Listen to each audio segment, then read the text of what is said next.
Hi, this is Jackie. I'm Tony. And this is our Swagtorial. Swag. Swag. Hey everybody, I'll show you how to make an image grow upwards, kind of like how a tree grows. So this is After Effects. This is where you do it. Well, I don't have any existing composition, so what I'll do is open up a new composition. Alright, I'll just stick with this because it really doesn't matter for the purposes of this tutorial. Alright, now you can just import an image here under import file, or you can do it to a solid. And for this tutorial, I will use a solid. And alright, these numbers look good to me. You can edit them however you want. Color, edit the color however you want to. I'll just use red. Okay, and there's our solid. Now, what you want to do is under this drop down menu here, you just go under transform and anchor point. And here you edit the y coordinates of the anchor point until the anchor point is at the bottom. Alright, now if you didn't catch it yet, this little dot, this little weird shape here, that's the anchor point. So you just make it until it's down at the bottom, top, wherever you want to. So I'm gonna make my solid grow from the bottom up. So the anchor point will be at the bottom, because that's where it'll start growing. Okay. Now I'll just move it in place, like right here. And then you unlink under scale. You unlink this. Make the little chain disappear. That way we can edit the X scale and the Y scale independently of each other. Alright, now let's just change it back to default here. Okay.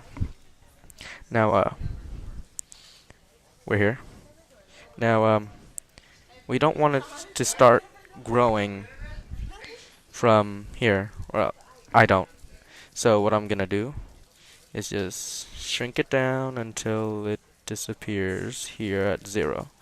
Okay. Then I'll put a keyframe here, and then I can make it grow over a period of 5 seconds. So starting from where your first keynote is, or keyframe is, I will go 5 seconds forward because I want it to grow upwards over a period of 5 seconds. And then here, I'll make it grow upwards back to its original size. Right about there. Alright? Now, let's see how it goes with the RAM preview. Right, here we go. You can see it grows up from the bottom. And that's how you do it.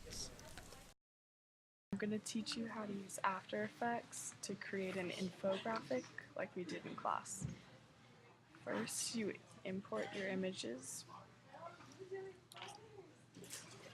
in the files, and once you do that, you drag to your workspace. You can resize your image, and then drag your second image,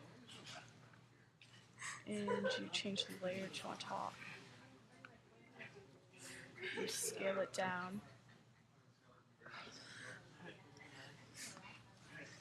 You put it where you want it to start. You click the little arrow and go to transform. And this is how you position it to change the place throughout the video. You click the little time and you choose the new place for the time indicator, and then you drag the image to where you want it to go for that time. Then you keep changing the time and just keep dragging the image wherever you want it to go. And changes places. Keep going.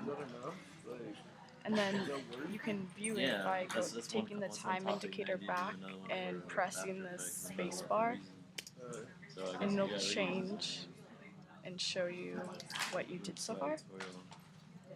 And then you can also change the length. So let's say you want it to go all the way over here, but you want it to happen in a long point of time. You drag this to the time frame you want, and it'll take however many seconds to do that. So, watch.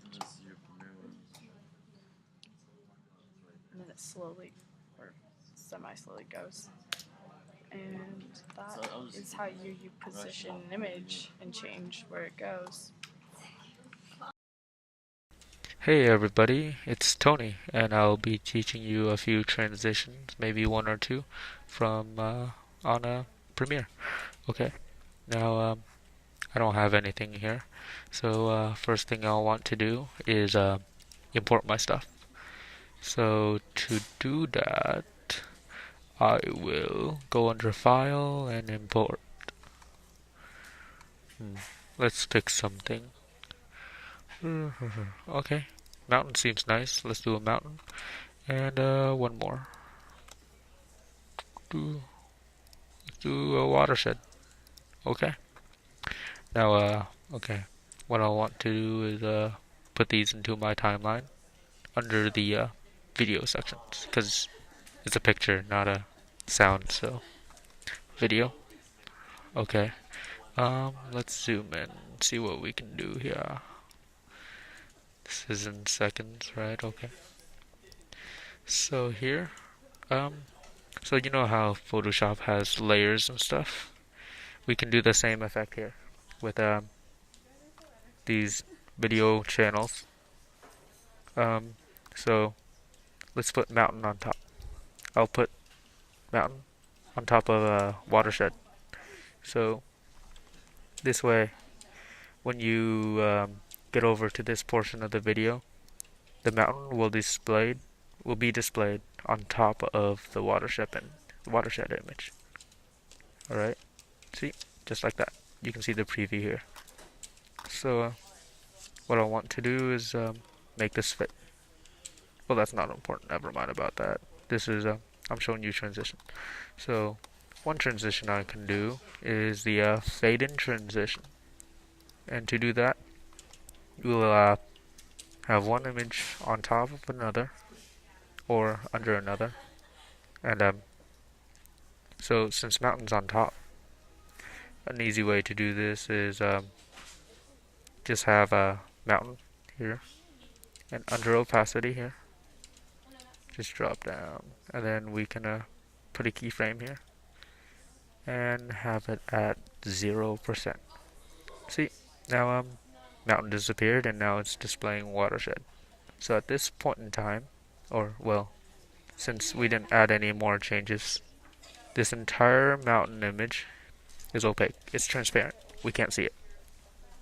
So over time, let's say a period of say half a second or so, or a whole second, something around there. Let's do half a second. It will reappear. So just make a keyframe there and change the opacity to 100%. Boom. And here we are, back in the mountains. Let's see how that plays out.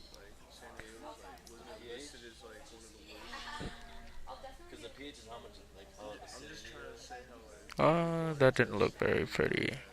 Darn. Premiere. Boom. Haha. Alright. Now, you may be wondering what should we do if one was on top of the other. So, same thing here. Let's fade from mountain to watershed, and mountain being on top.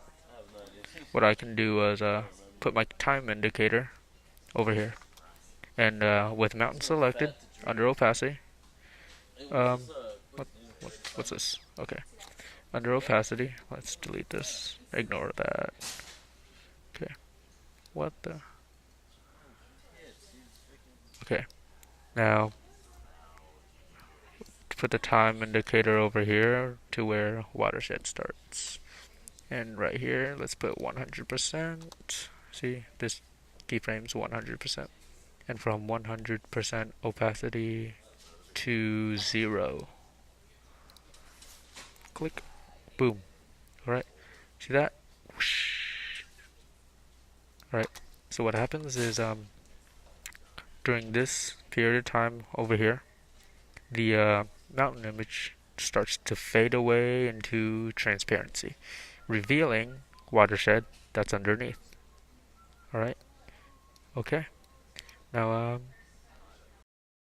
I'm going to teach you how to use Premiere and how to change the sound levels of a song or media that you have inside of it in the program. So first you click the actual song or whatever it may be that has sound, and it'll take you to effect controls, and this is your audio level, so you can change how loud it will be when you make your video, and then use this time indicator to change the place where it drops the sound or increases sound. And this is very low, this is very high. So if you want it to fade out, you can change this by bringing it down, and you can change where that place is by the diamond, and you just make it lower every time to fade out. Right. So when you listen to it, it's gonna slowly fade out over time, and so it's might start super loud, but then it'll fade out. I'll show you.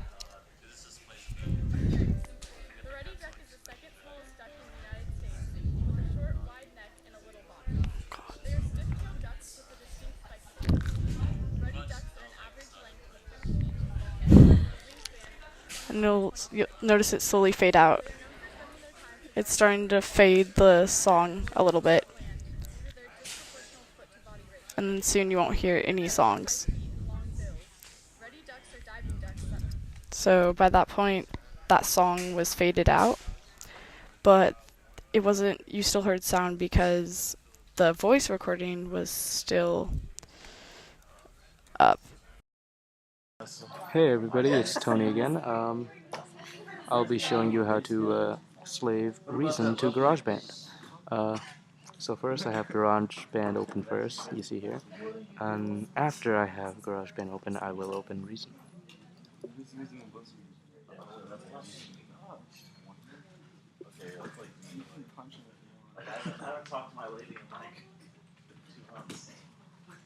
Waiting for it to open. Okay. I don't want any of these. Alright, so we have Reason open and it should be slave to GarageBand. So if I want to make a redrum beat, I will open redrum, right click here in this empty space and select redrum drum computer. And here it'll open redrum. And so here you can just like set up your own beat here, just like this. Alright, just something simple like that. Put the user here. Okay. Yep. Then we can see how it goes.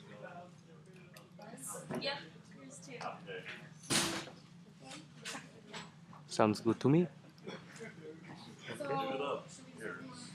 Okay. And you will right click and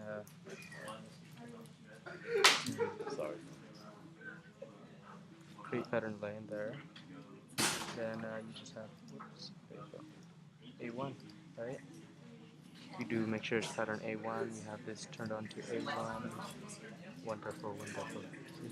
So this is A1, this is A1, and now with the pencil, I will be drawing A1,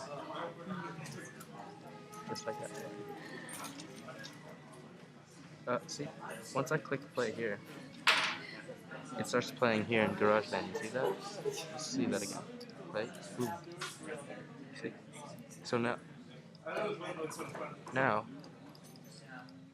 I will have the redrum slaved onto GarageBand, and I can do whatever music piece I want to this drum beat. And that's it. I'm going to teach you how to use Reason and make a simple beat. First, you open Reason. You take the redrum drum computer and drag it. Now, you choose the type of style you want by clicking this little folder. And I'm going to choose hip hop kit and then open one. Now you choose the beats you want, which you can test by pressing the run. And you can choose which ones you want to do. And now, then you can listen to it. And then you go to this workspace, right click on this part and go to create pattern lane. You take this little, wait, my bad. You wanted to press A1, and that's your pattern, it's A1. Now, you do this, click it, create pattern lane, draw your pattern, and it says A1. So that means it's going to use this pattern right here. Now, click it, and there you go. Now you have a pattern in Reason. And that's our Swagtorial. Thanks for watching.